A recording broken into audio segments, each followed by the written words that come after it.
নমস্কার বন্ধুরা, আমার রান্না বান্না চ্যানেলে তোমাদের সকলকে স্বাগত জানাই। আজ আমি তেলাপিয়া মাছের একটি দুর্দান্ত স্বাদের রেসিপি বানাবো।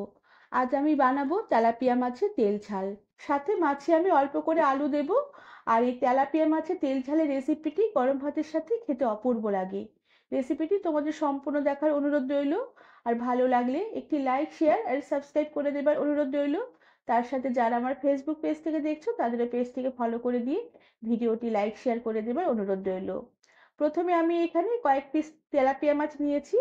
আর মাছগুলোকে বেশ ভালো করে বেছে নিয়ে বেশ ভালো করে আমি ধুয়ে নিয়েছি।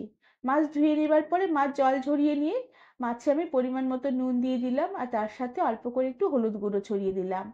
এবার নুন আর হলুদ গুঁড়ো মাছের গায়ে বেশ ভালো করে মাখিয়ে নেব, যাতে সমস্ত নুন হলুদ মাছের মধ্যে বেশ ভালো করে মিশে যায়।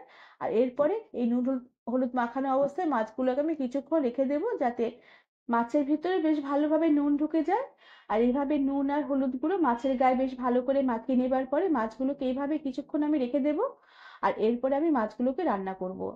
আর ততক্ষণে আমি মাছের ঝালের জন্য একটু মশলা বানিয়ে নেব। এর জন্য শিলপাটাতে আমি অল্প করে একটু সাদা সর্ষে নিয়ে নিলাম, আর তার সাথে খানিকটা গোটা জিরে নিয়ে নিলাম। তবে তোমরা সাদা সর্ষের বদলে কালো সর্ষে দিয়েও এই রান্নাটা করতে পারো। আর তার সাথে নিয়ে নিলাম ঝালের জন্য 2-3টে কাঁচা লঙ্কা। ঝালটা তোমরা তোমাদের নিজেদের রুচি অনুযায়ী দেবে। আর তার সাথে একটি ছোট সাইজের টমেটোর অর্ধেকটা কুচিয়ে দিয়ে দিলাম। তার সাথে দিয়ে দিলাম 3-4 কোয়া রসুন। আর এবার অল্প করে জল দিয়ে সমস্ত মশলাগুলোকে বেশ ভালো করে আমি মসৃণ করে বেটে নেব। তবে তোমরা চাইলে মিক্সার গ্রাইন্ডারে মশলাগুলোকে পেস্ট করে নিতে পারো। আর সমস্ত মশলাগুলোকে বেশ চন্দনের মতন মসৃণ করে বেটে নেবার পরে মশলাগুলোকে আমি একটি বাটিতে তুলে নিলাম। সাথে শিলপাটা বেশ ভালো করে ধুয়ে নিয়ে সে জলটাও মশলার বাটিতে আমি উঠিয়ে নিলাম। এতে যে মাছের ঝাল রান্না করব তার স্বাদও দুর্দান্ত হবে। এবার আমি মাছগুলোকে ভেজে নেব। এর জন্য কড়াতে বেশ ভালো করে গরম করে নিয়ে কড়াতে পরিমাণ মতন তেল দিয়ে দিলাম। আর তেলও বেশ ধোয়া ওঠা গরম হয়ে উঠলে কড়ার গায়ে বেশ ভালো করে তেল ছড়িয়ে দেবার পরে নুন হলুদ মাখানো তেলাপিয়া মাছগুলোকে আমি তেলে দিয়ে দিলাম। প্রথমে আমি একেবারে সবগুলো মাছ দিলাম না, প্রথমে আমি অল্প করে 3খানা মাছ দিলাম। আর মাছগুলোকে এক পিঠ ভাজা হয়ে আসা অব্দি অপেক্ষা করব। মাছের এক পিঠ ভাজা হয়ে এলে মাছগুলোকে সাবধানে আরেক পিঠ উল্টে দিলাম। আর এভাবে মাছের দু পিঠ বেশ ভালো করে লাল করে ভেজে নেবার পরে সমস্ত মাছগুলোকে আমি কড়া থেকে তেল ছেঁকে উঠিয়ে নিলাম। আর এরপরে পরের ক্ষেপের মাছগুলোকে আমি কড়ার তেলে দিয়ে দিলাম। আর এভাবে বেশ ভালো করে লাল করে আমি মাছগুলোকে ভেজে নিয়ে কড়া থেকে উঠিয়ে নিলাম। এরপরে কড়া থেকে খানিকটা তেল আমি উঠিয়ে রেখে দেবো, কেননা রান্নাতে আমার এতটা তার তেল লাগবে না। আর কড়ার তেল খানিকটা কমিয়ে দেওয়ার পরে এই তেলেই আমি অল্প করে একটু কালো জিরে ফোড়ন দিলাম। কালো জিরে ফোড়নটাকে কিছুক্ষণ একটু নেড়ে চেড়ে নেবো। কালো জিরে ফোড়নের খুব সুন্দর একটা সুগন্ধ বেরোলে কেটে রাখা আলুগুলোকে আমি কড়াতে দিয়ে দিলাম। এবার আলুগুলোকে তেলের মধ্যে কিছুক্ষণ একটু নেড়ে চেড়ে নেবো। আর আলুগুলোকে কিছুক্ষণ নেড়ে চেড়ে আলুগুলোকে একটু লাল লাল করে ভেজে নেব। আলু বেশ সুন্দরভাবে হালকা লাল লাল হয়ে ভাজা হয়ে এলে এবার আমি ওই ভাজা আলুতে বেটে রাখা মশলাটা দিয়ে দিলাম। সাথে দিয়ে দিলাম পরিমাণ মতো নুন, আর তার সাথে পরিমাণ মতো হলুদ গুঁড়ো দিলাম। আর তার সাথে অল্প করে একটু কাশ্মীরি লঙ্কার গুঁড়ো দিলাম, আর বেশ খানিকটা লাল লঙ্কার গুঁড়ো দিলাম। যেহেতু আমি তেলাপিয়া মাছের তেল ঝাল বানাবো তাই ঝালের পরিমাণটা একটু বেশি দিলাম। এবার সমস্ত মশলাগুলোকে বেশ ভালো করে নেড়েচেড়ে আলুর সাথে বেশ ভালো করে নেড়েচেড়ে মিশিয়ে নেব।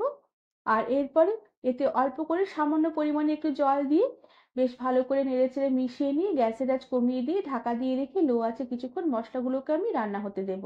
এতে আলুটাও যেমন তাড়াতাড়ি সেদ্ধ হয়ে যাবে আর মশলাগুলো বেশ ভালোভাবে কষানো হবে। কিছুক্ষণ ঢাকা দিয়ে রেখে দেবার পরে ঢাকনা খুলে দিলাম। মশলার জল বেশ অনেকটাই শুকিয়ে এসেছে, আর আলুগুলো বেশ অনেকটাই মজে এসেছে। এবার মশলা বেশ ভালো করে নেড়েচেড়ে কষিয়ে নেব যতক্ষণ না মশলা থেকে বেশ ভালোভাবে তেল ছাড়তে শুরু করে। মশলায় তেল ছাড়তে শুরু করলে আমি অল্প করে একটু গ্রেট করা আদা দিয়ে দিলাম, আর তার সাথে কয়েকটা চেরা কাঁচা লঙ্কা দিয়ে দিলাম। এবার এই আদা বাটার কাঁচা লঙ্কা চেরা দিয়ে কিছুক্ষণ মশলার সাথে নেড়ে চেড়ে নেব, যাতে কাঁচা আদার গন্ধটা মশলার সাথে বেশ ভালোভাবে মিশে যায়। এবার আমি ঝোলের জন্য পরিমাণ মতন জল দিয়ে দেব।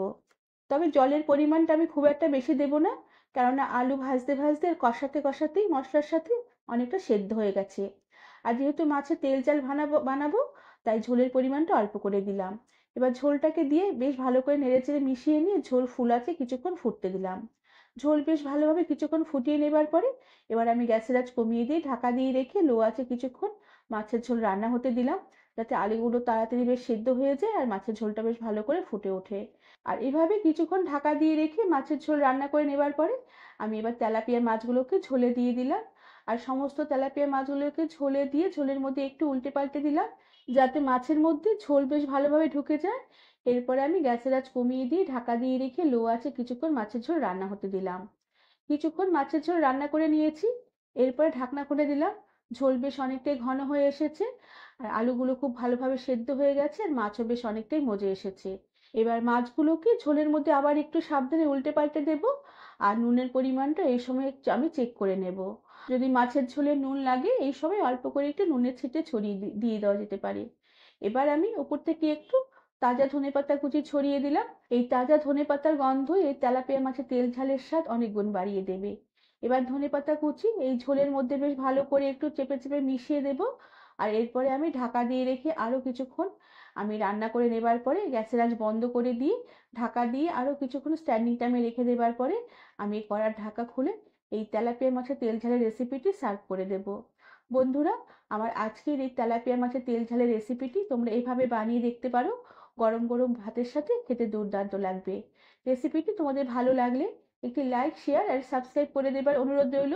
তার সাথে পাশে থাকা বেল আইকনটি প্রেস করে দেবে, যাতে আমার নতুন ভিডিও নোটিফিকেশন সবার আগে তোমাদের কাছে পৌঁছে যাবে। আজ তাহলে আসি, পরে আবার একটি নতুন রেসিপি নিয়ে দেখা হবে। ধন্যবাদ বন্ধুরা।